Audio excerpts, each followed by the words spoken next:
Willy Wonka himself, aka Dr. LaForgia, and I'm here to share with you Chapter 30 of Charlie and the Chocolate Factory. Charlie's Chocolate Factory. The great glass lift was now hovering high over the town. Inside the lift stood Mr. Wonka, Grandpa Joe, and little Charlie. How I love my chocolate factory, said Mr. Wonka, gazing down. Then he paused, and he turned around and looked at Charlie with a most serious expression on his face. Do you love it too, Charlie? He asked. Oh, yes, cried Charlie. I think it's the most wonderful place in the whole world. I am very pleased to hear you say that, said Mr. Wonka, looking more serious than ever. He went on staring at Charlie. Yes, he said, I am very pleased indeed to hear you say that. And now I shall tell you why. Mr. Wonka cocked his head to one side, and all at once the tiny twinkling wrinkles of a smile appeared around the corners of his eyes. And he said, You see, my dear boy, I have decided to make you a present of the whole place. As soon as you are old enough to run it, the entire factory will become yours. Charlie stared at Mr. Wonka. Grandpa Joe opened his mouth to speak, but no words came out. It's quite true, Mr. Wonka said, smiling broadly now. I really am giving it to you. That's all right, isn't it? Giving it to him? Gasped Grandpa Joe. You must be joking. I'm not joking, sir. I'm deadly serious. But, but, why should you want to give your factory to little Charlie? Listen, Mr. Wonka said. I'm an old man. I'm much older than you think. I can't go on forever. I've got no children of my own, no family at all. So who's going to run the factory when I get too old to do it myself? Someone's got to keep it going, if only for the sake of the Oompa Loompas. Mind you, there are thousands of clever men who would give anything for the chance to come in and take over from me. But I don't want some sort of person. I don't want a grown up person at all. A grown up won't listen to me. He won't learn. He will try to do things his own way and not mine. So I have to have a child. I want a good, sensible, loving child, one to whom I can tell all my most precious, sweet making secrets while I'm still alive. So that is why you sent out the golden tickets, cried Charlie. Exactly, said Mr. Wonka.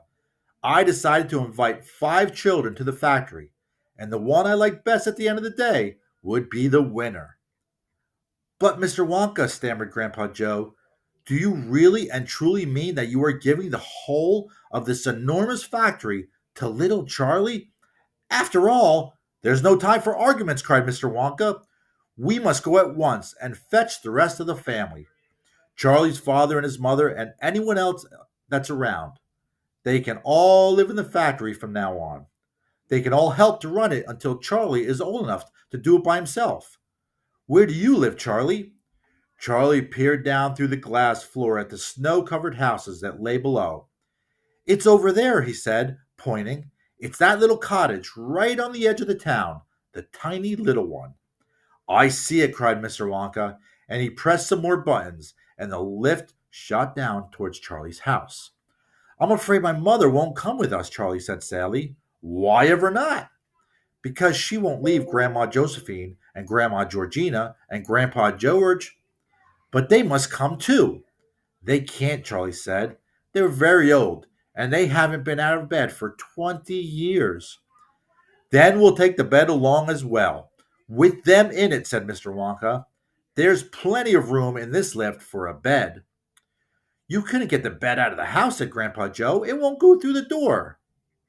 You mustn't despair, cried Mr. Wonka. Nothing is impossible. You watch. The lift was now hovering over the roof of the Bucket's little house. What are you going to do? Cried Charlie. I'm going right on to fetch them, said Mr. Wonka. How? Asked Grandpa Joe. Through the roof, said Mr. Wonka, pressing another button. No, shouted Charlie. Stop, shouted Grandpa Joe. Crash went the lift, right down through the roof of the house into the old people's bedroom.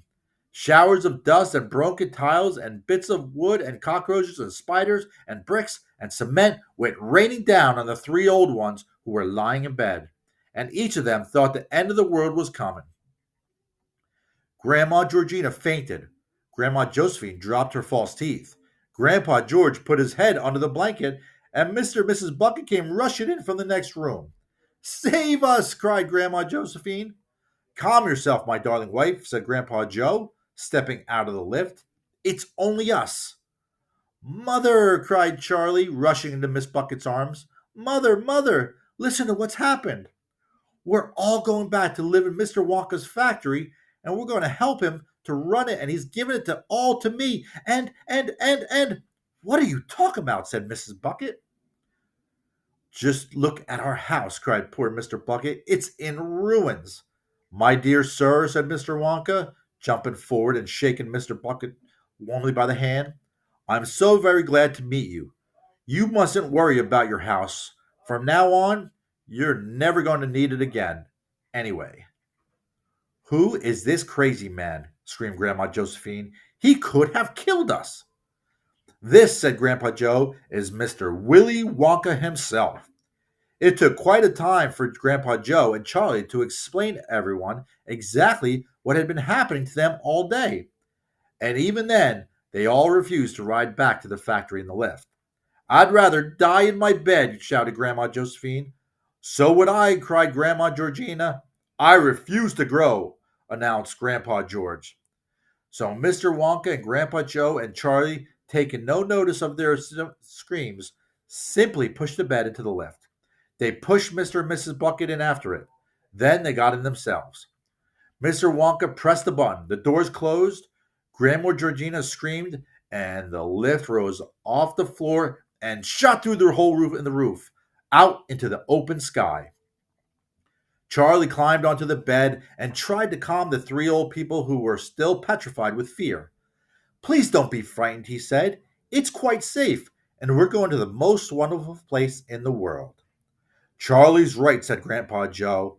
Will there be anything to eat when we get there? Asked Grandma Josephine. I'm starving.